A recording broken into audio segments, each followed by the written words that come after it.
Assalamualaikum warahmatullahi wabarakatuh. Last video kot hari ni. So, dalam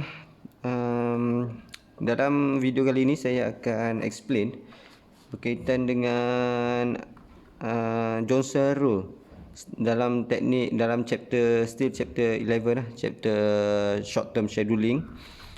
Short term schedule.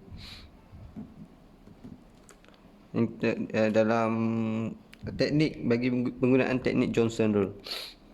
Johnson rule ni digunakan tujuannya untuk kita minimize kita punya idle time.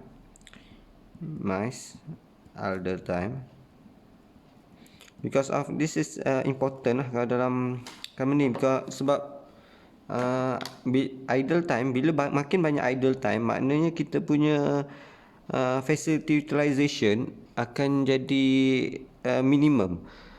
Jadi maknanya kalau kita dapat reducekan idle time, kita penggunaan facility akan jadi lebih maksimum penggunaannya. Itu untuk minimize idle time, and also untuk kita minimize also lead time lah, minimize lead time.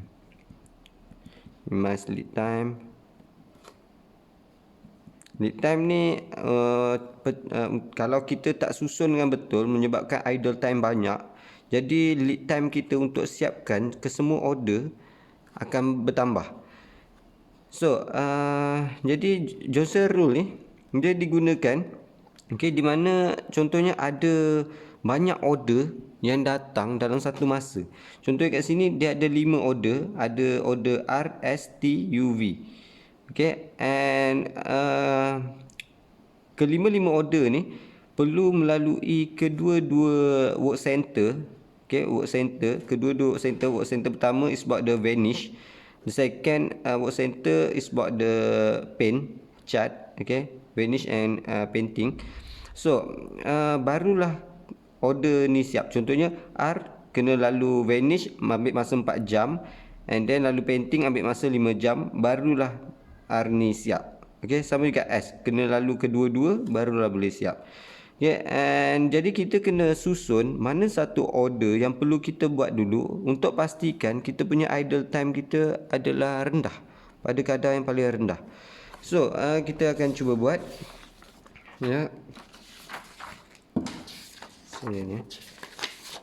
first step, apa yang perlu kita buat? Saya bawa ni ke atas sikit, nampak tak? Saya nampak kot.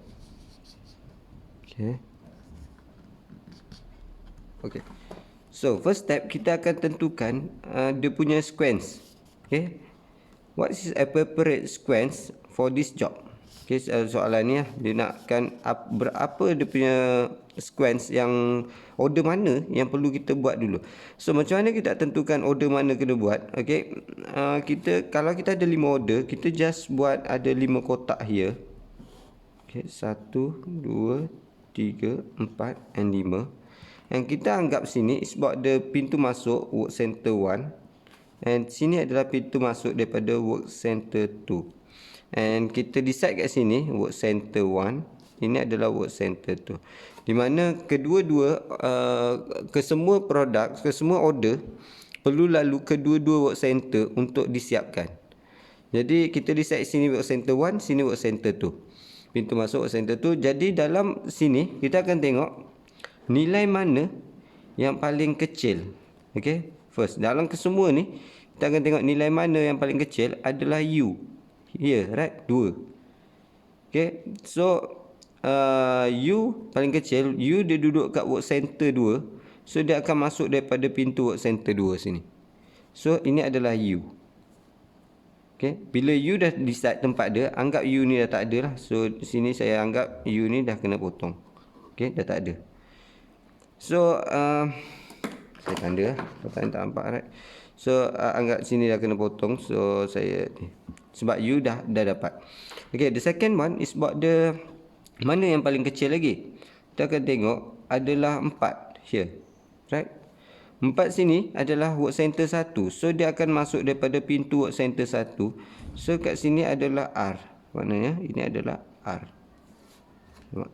Salah color. Sini adalah R. Okay, so bila R dah dapat tempat, kita boleh potongkan dia. R. Okay. And then kita tengok lagi. Okay. Mana yang paling kecil adalah ini, V. So sini V akan lalu daripada work center 2 because of the duduk kat work center 2. So V dah boleh potong. And then kita tengok next is about the 7, also work center 2. So here is about the S. And the last one also sure lah T kat sini. So RTS VU. Ini adalah susunan dia. Susunan sequence yang bagus lah, makna order ni. And sebab apa? So kita akan buat lah dia punya. So disebabkan ada 2 work center, so saya akan tarik satu garisan panjang untuk work center dia. Okay, and sini saya letak about the work center 1, sini work center 2, and daripada masa kosong. Bermula daripada masa kosong. And kita decide R akan buat dulu. So R dekat work center 1 ambil masa selama 4 jam. So saya tarik saja, saya anggap sini adalah 4. Sini adalah 4 jam. Okay, ini pada work center 1 kita buat R. And pada work center 1 akan berlaku idle. Sebab apa idle? Sebab komponen-komponen untuk buat R semua masih ada dekat work center 1. And selepas jam keempat, barulah R boleh masuk ke work center yang kedua, ambil masa selama 5 jam. So dia akan tambah 5. 4 tambah 5 saya anggap kat sini is about the 9 lah. 4 tambah 5. Here is about the R. Okay. And next, lepas R adalah T. Kita akan buat T. T adalah 14. So 4 tambah 14, so 18. So saya anggap kat sini 9, saya anggap kat sini 18 lah. Okay. So ini adalah T. T adalah 14. So kat sini 14, so dia jadi 18. Dalam tempoh ni akan still berlaku idle kat sini. Okay.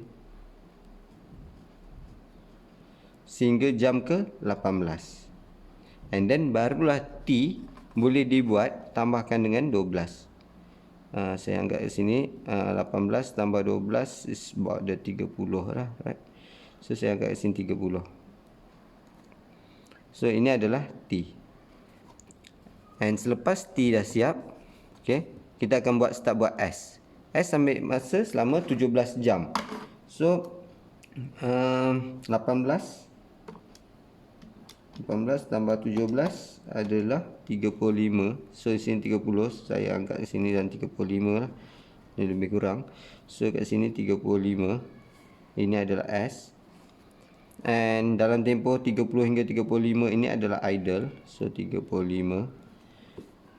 And S. Okay. Then barulah after jam ke 35 barulah S dapat buat barulah kita boleh buat S ni. Okay, selama 7 jam, so dia akan jadi 42 lah. Kat sini saya letak sini. Okay, sorry, sebab ada 42. So ini adalah S.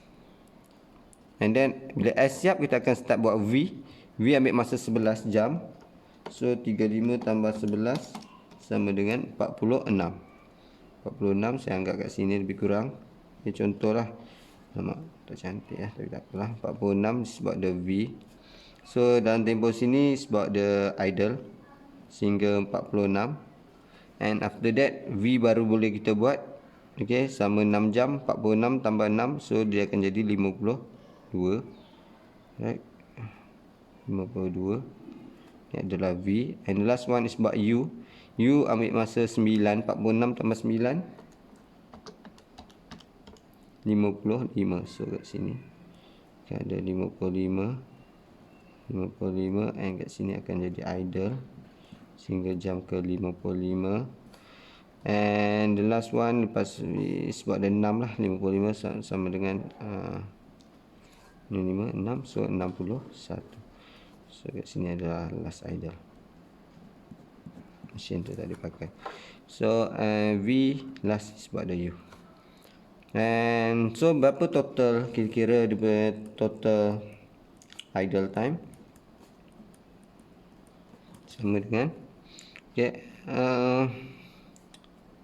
4, 0 hingga 4, right? 4 tambahkan dengan 9, 18 tambahkan dengan 9. Sini also idle, tambahkan dengan 5. 42 hingga 46 tambahkan dengan 4. And the last one 52, sorry, bukan last lagi. So 52 hingga 55 tambahkan dengan 3. Okay, and the last one is about the 55 hingga 61 lah. 55 hingga 61 is about the, okay, diikut kan dah siap lah, tak payah pun tak apa, tapi nak kita tambah also boleh. Sebab the 55 tambah 61, 61 tak 55, okay, sama dengan 6 lah, right, 6. So akan ada idle selama ni. Okay, diikutkan tak tambah pun tak apa, sebab kerja kita dah selesai dalam tempoh inilah. Okay, kalau saya tak tambah lah, sebab kita nak the last kerja, right? So saya tak tambah lah kat situ.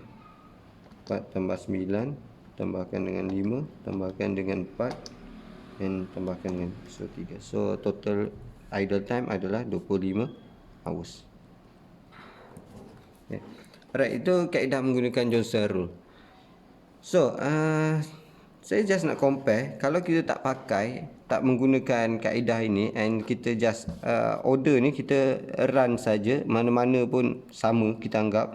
So saya nak tunjuk sikit, contohnya work center 1, and here is about the work center 2. Saya tarik panjang. Okay, kita akan start daripada jam kosong, and kita just pakai susunan yang dah ada. Okay, R 4 jam, kosong tambah 4, so dia akan jadi kat sini lah, 4. Ini ada R, and bawah sini akan berlaku idle, so sini 4, and second tambah 5, so dia akan jadi 9. So ini adalah R. Okay, and then lepas R kita buat S 17, so 4 tambahkan dengan 17, so dia akan dapat 21. So saya anggap kat sini sebab ada 9, 10, 21 dia lebih kurang kat sini. So here is about the 21. Sebab kita buat S terus, so kat sini akan ada idle sehingga 21. And then baru kita buat S second tambah 7, so dia akan jadi 28. Sini S, and here T. Okay, kalau kita ikut susunan ni sajalah, 21 tambah 14, so jadi 35, 28 hingga 35, right? So kat sini saya letak 35. Ini adalah T, and then dalam tempoh sini akan berlaku idle, so 35 tolak 28, so 35 sebab ada T, right? Second dia adalah 12, 35 tambah 12, 47. So saya decide sini adalah 47, and ini adalah T. After T sebab ada U, 35 tambahkan dengan 9, 44. So 44 kat sini, 44 dia tak melepasi, right?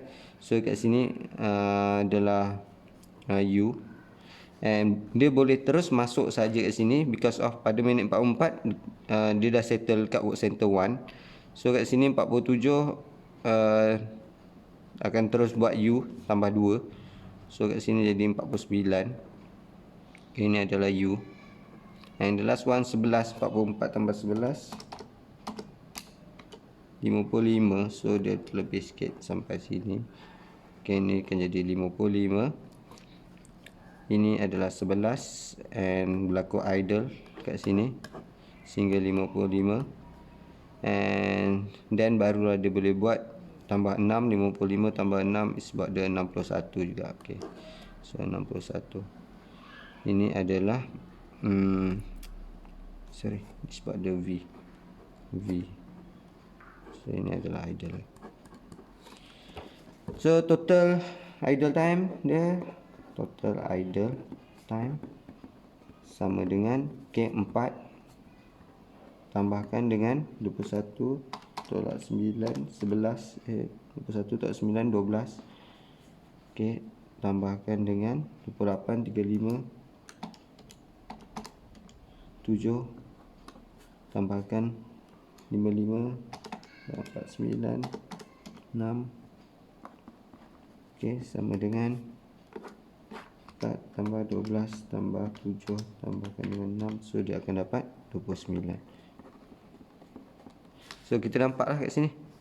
Okay, antara dua ni kalau kita menggunakan teknik yang betul, okay, kita akan dapat just 25 jam saja. Tapi kalau kita tak susun dengan betul, kita akan dapat 29. So ni salah lah teknik ni. Ni yang dipanggil sebagai Johnson Rule. Jadi itu saja explanation bagi penggunaan Johnson Rule bagi chapter 11 kita, short term scheduling. Jadi if you have any question, you just ask me in our lecture session. That's all. Thank you and Assalamualaikum semua.